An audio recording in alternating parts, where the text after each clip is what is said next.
نحمد و نصلی علی رسولہ الکریم اما بعد فاعوذ باللہ من الشیطان الرجیم بسم اللہ الرحمن الرحیم۔ سورۃ القصص کی آیت نمبر 22 سے آج کے سبق کا آغاز کریں گے۔ رب اشرح لی صدری ویسر لی امری واحلل عقدۃ من لسانی یفقہوا قولی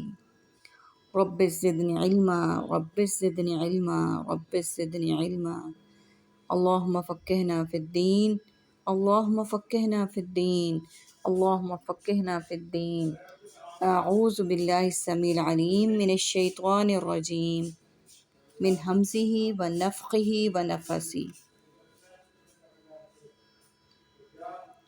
عسیٰ ربی ان یہدینی سواء السبیل، امید ہے میرا رب یہ کہ وہ مجھے دکھائے گا سیدھا راستہ۔ ولما ورد، اور جب وہ پہنچا ماء مدین، مدین کے پانی کنویں پر، وجدا اس نے پایا علیہ اس پر امت ایک گروہ، من الناس لوگوں میں سے، یسقون وہ سب پانی پلا رہے ہیں۔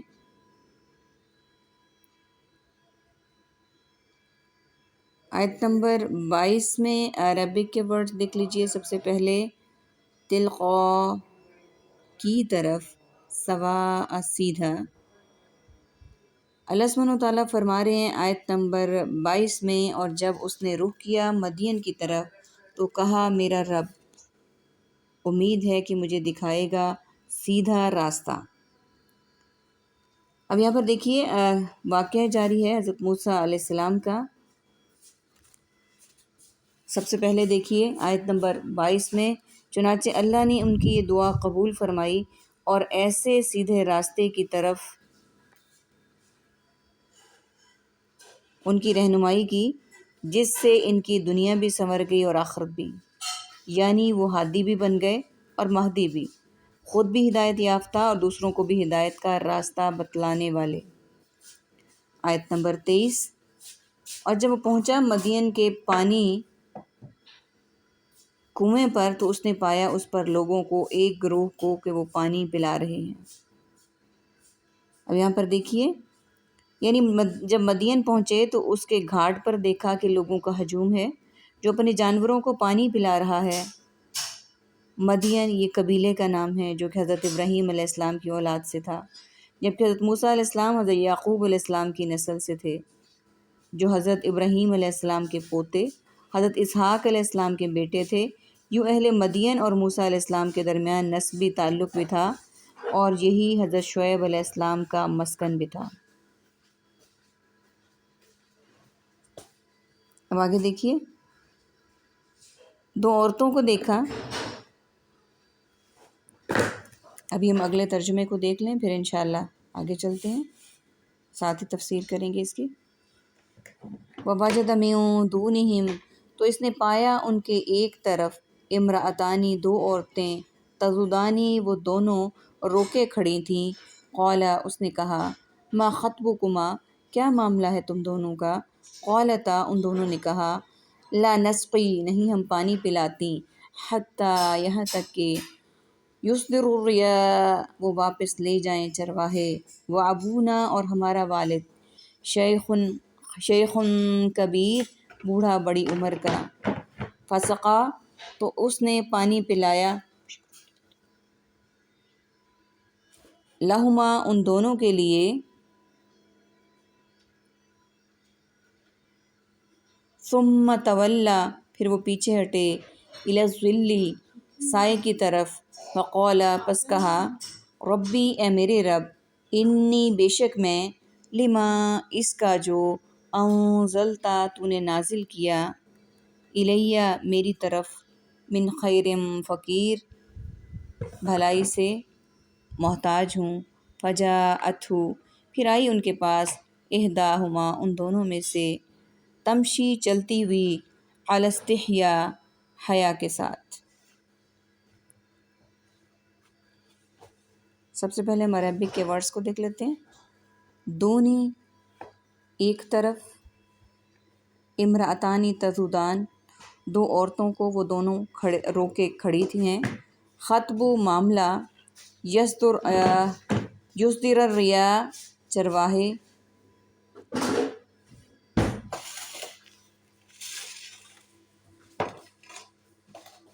شیخن بوڑھے ہیں، تولا پیچھے ہٹے، جاءت آئی، تمشی چلتے ہوئے۔ اب دیکھیے واقعہ جاری ہے کہ اس نے پایا ان کی طرف دو عورتوں کو، وہ دونوں روکے کھڑی ہیں اپنے جانور۔ موسیٰ علیہ السلام نے کہا کیا معاملہ ہے تم دونوں کا؟ انہوں نے کہا ہم پانی نہیں پلاتی یہاں تک کہ چرواہے اپنے مویشی واپس لے جائیں، اور ہمارے والد بڑی عمر کے بوڑھے ہیں۔ اب یہاں پر دیکھیے ہم نے پہلے دیکھ لیا کہ وہ دو عورتیں جو تھیں ان کو وہ اپنے جانوروں کو روک کر کھڑے دیکھا جب موسیٰ علیہ السلام نے، تو ان کے دل میں رحم آیا اور ان سے پوچھا کہ کیا بات ہے تم اپنے جانوروں کو پانی نہیں پلاتی؟ تو انہوں نے وجہ بتا دی، اور اس کے بعد دیکھیے اور یہ بھی ساتھ بتا دیا کہ اس لیے کہ وہ خود پانی پلانے نہیں آ سکتے۔ والد کے بارے میں بھی بتا دیا انہوں نے کہ ان کے والد جو ہیں وہ بوڑھے ہیں اور وہ خود پانی پلانے نہیں آ سکتے، اور وہ اس لیے پیچھے ہٹ کر کھڑی ہو گئی ہیں، آگے نہیں بڑھ رہی، اپنی باری کا انتظار کر رہی ہیں تاکہ مردوں کے ہجوم میں ان کی مردوں کے ساتھ جو ہے وہ انٹریکشن نہ ہو جائے، یا یوں کہہ لیں کہ وہ ہجوم میں ایک دوسرے سے ٹکرانے کا جو اندیشہ ہوتا ہے، تو اس لحاظ سے وہ کھڑی ہوئی تھی۔ آگے دیکھیے آیت نمبر 24، تو اس نے پانی پلایا ان دونوں کے لیے، پھر پیچھے ہٹے سائے کی طرف، پس کہا اے میرے رب، بے شک میں اور اس کا جو تو نازل فرمائے بھلائی سے میری طرف محتاج ہوں۔ اب یہاں پر دیکھیے حضرت موسیٰ علیہ السلام اتنا لمبا سفر کر کے مدین پہنچے، تو اس کے بعد کیا ہوا؟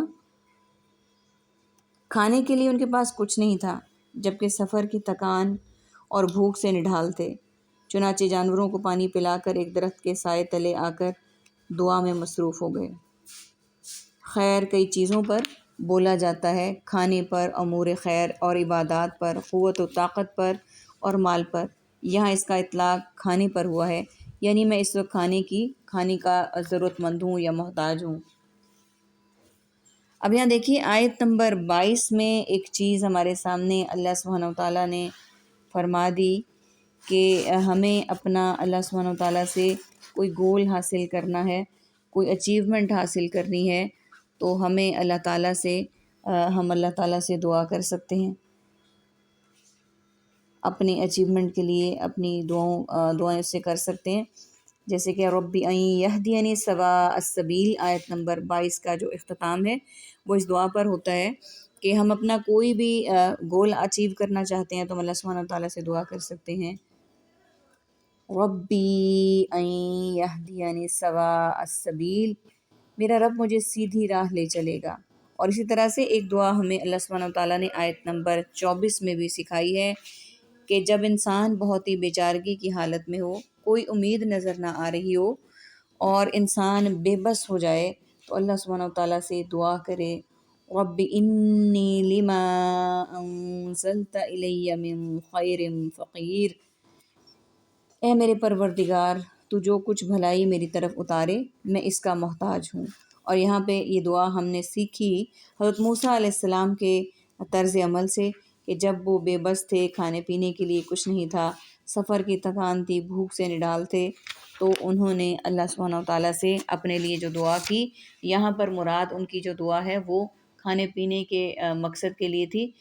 جبکہ ہم کسی بھی دینی اور دنیاوی مقصد کے لیے اس دعا کو اللہ تعالیٰ کے حضور پیش کر سکتے ہیں، اللہ تعالیٰ سے مانگ سکتے ہیں،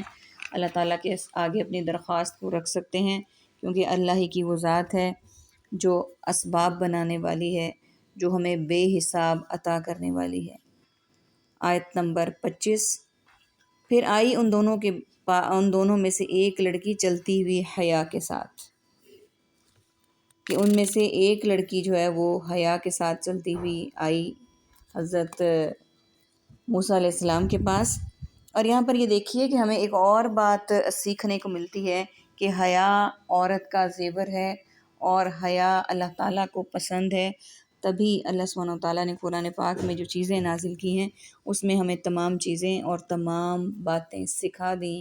ہمیں یہاں سے پتہ چلتا ہے کہ حیا عورت کی نیچر میں اللہ تعالیٰ نے ڈال دی۔ اب یہاں پہ باقاعدہ مینشن کر دیا گیا کہ ایک عورت آئی، ایک لڑکی ان میں سے آئی چلتی ہوئی حیا کے ساتھ۔ اس چیز کو اللہ تعالیٰ نے ہمیں اویئرنیس دینے کا ایک سبب بنایا، ایک آگاہی دی ہمیں۔ آگے دیکھتے ہیں۔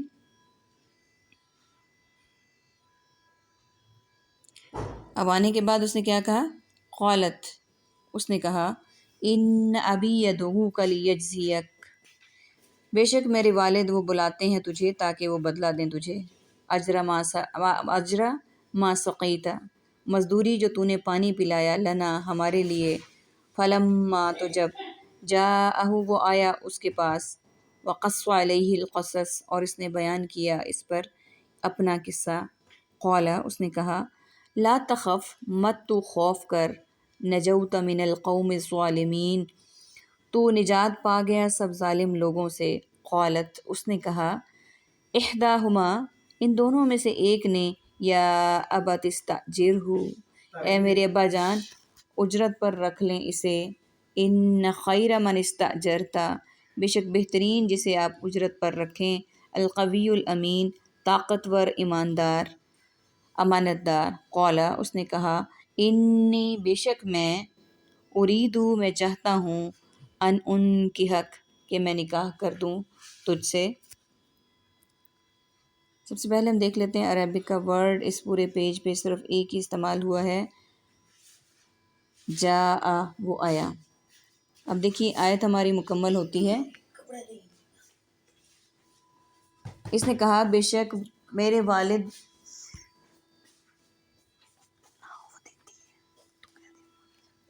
اس نے کہا کہ بے شک میرے والد بلاتے ہیں تجھے کہ وہ تجھے دیں مزدوری اس کی جو تو نے پانی پلایا ہمارے لیے، اور تو جب وہ آیا اس کے پاس تو بیان کیا اس پر اپنا قصہ، تو اس نے کہا خوف نہ کر، تو بچ نکلا ہے ظالم لوگوں سے۔ اب یہاں پر دیکھیے کہ ہم نے پہلے اسی آیت کے شروع میں پڑھا کہ حضرت موسیٰ علیہ السلام نے اپنے کھانے کے لیے دعا کی، پھر اس کے بعد یہ ہوا کہ اللہ نے موسیٰ علیہ السلام کی دعا قبول فرما لی، اور دونوں میں سے ایک لڑکی انہیں بلانے آ گئی۔ لڑکی کی شرم و حیا کا قرآن نے بطور خاص ذکر کیا، یہ عورت کا اصل زیور ہے، اور حیا اور حجاب سے بے نیازی اور بے باکی عورت کے لیے شرم بھی ناپسندیدہ ہے، عرفاً بھی۔ اب دیکھیے یہاں پر یہ ہمارے لیے بہت بڑا سبق ہے، آج کا جو دور ہے جس میں ایک عورت کو کہا جاتا ہے کہ مردوں کے مساوی اور ہر لحاظ سے آزادی کا پرچار کرنے والے لوگ، ان کے لیے ایک بہت واضح سبق ہے کہ عورت کی حیا اللہ سبحانہ و تعالیٰ نے قرآن میں بھی ذکر کر دیا کہ یہ عورت کا اصل زیور ہے، اور یہ ساری اس کی دین نے بھی اس کو کہہ دیا۔ اب آگے دیکھیے اسی آیت میں لڑکیوں کا باپ کون تھا۔ قرآن کریم نے صراحت سے کسی کا نام نہیں لیا، مفسرین کی اکثریت نے اس سے مراد حضرت شعیب علیہ السلام کو لیا جو اہل مدین کی طرف مبعوث ہوئے تھے۔ امام شوکانی رحمۃ اللہ علیہ نے بھی اسی قول کو ترجیح دی ہے، لیکن امام ابن کثیر رحمۃ اللہ علیہ فرماتے ہیں کہ حضرت شعیب علیہ السلام کا زمانہ نبوت حضرت موسیٰ علیہ السلام سے پہلے، بہت پہلے کا ہے، واللہ عالم بالصواب۔ بہرحال حضرت موسیٰ علیہ السلام نے لڑکیوں کے ساتھ جو ہمدردی اور احسان کیا وہ انہوں نے جا کر بوڑھے باپ کو بتلایا، جس سے باپ کے دل میں آیا کہ احسان کا بدلہ احسان کے ساتھ دیا جائے یا اس کی محنت کی اجرت ہی ادا کر دی جائے۔ اب آگے دیکھیے یعنی اپنے مصر کی جو کہانی ہے، فرعون کے ظلم و ستم کی تفصیل سنائی حضرت موسیٰ علیہ السلام نے، جس پر انہوں نے کہا کہ یہ علاقہ فرعون کی حدود سے، حکمرانی سے باہر ہے، اس لیے ڈرنے کی ضرورت نہیں ہے، اللہ نے ظالموں سے آپ کو نجات دی ہے۔ آیت نمبر 26، کہا ان دونوں میں سے ایک لڑکی نے اے میرے ابا جان اجرت پر رکھ لیں اسے، بے شک بہترین شخص جسے آپ اجرت پر رکھیں طاقتور اور امانت دار ہے۔ بعض مفسرین نے لکھا ہے کہ باپ نے لڑکیوں سے پوچھا تمہیں کس طرح معلوم ہے کہ یہ طاقتور بھی ہے، امانت دار بھی، جس پر لڑکیوں نے بتایا کہ جس کنویں سے پانی پلایا اس پر اتنا بھاری پتھر رکھا ہوتا ہے کہ اسے اٹھانے کے لیے 10 آدمیوں کی ضرورت ہوتی ہے،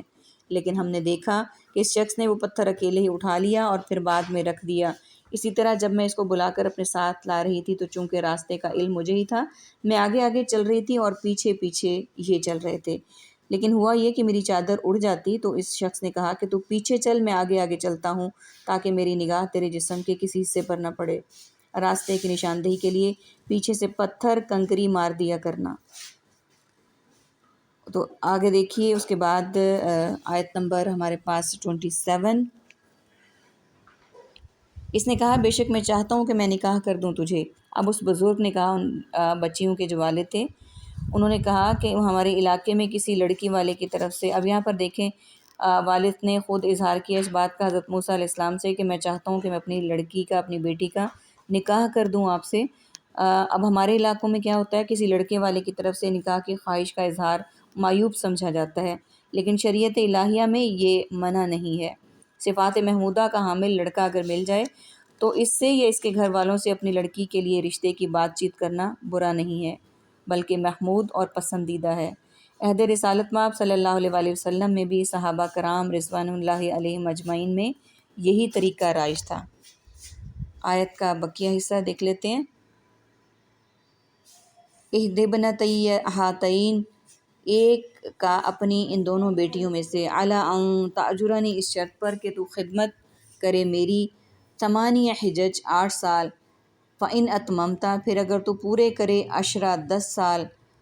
فمن عندک، تو وہ تیری طرف سے ہے، وما ارید، اور نہیں میں چاہتا، ان اشکا، کہ میں سختی کروں، علیکا، تجھ پر، ستجدنی، ضرور تو پائے گا، ان شاء اللہ، اگر اللہ نے چاہا، من الصالحین، نیکوں میں سے۔ قال، اس نے کہا، ذالک، یہ، بینی، میرے درمیان، و بینک، اور تیرے درمیان،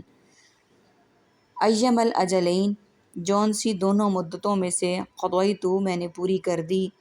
فلا عدوان، پس نہیں کوئی زیادتی، علیہ، مجھ پر، واللہ، اور اللہ، علی، اس پر، ما نقول، وکیل، جو ہم کہہ رہے ہیں اس پر گواہ ہے۔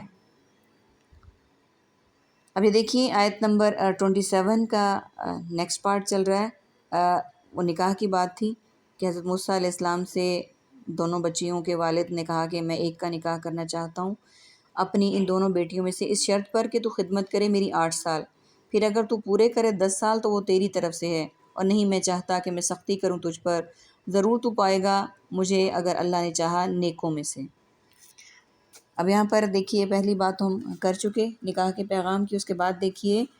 یعنی یہاں سے ہمیں ایک اور چیز کا پتہ چلتا ہے کہ حضرت موسیٰ علیہ السلام کو جو کرائے اور اجرت کی بات بتائی کہ 8 سال تک میری خدمت کریں، وہاں سے ہمیں یہ پتہ چلتا ہے کہ یعنی کرائے اور اجرت پر مرد کی خدمات حاصل کرنا جائز ہے۔ اور جو 2 سالوں کا مزید اضافہ ہے تو اس میں دیکھیے کہ یعنی مزید 2 سال کی خدمت میں مشقت اور ایذا محسوس کریں تو 8 سال کے بعد جانے کی اجازت ہوگی۔ 2 سال کا جو کہا ہے وہ آپشنل کہا کہ اگر کر لو گے تو ٹھیک ہے، نہیں تو 8 سال کے بعد ہی تم جا سکتے ہو۔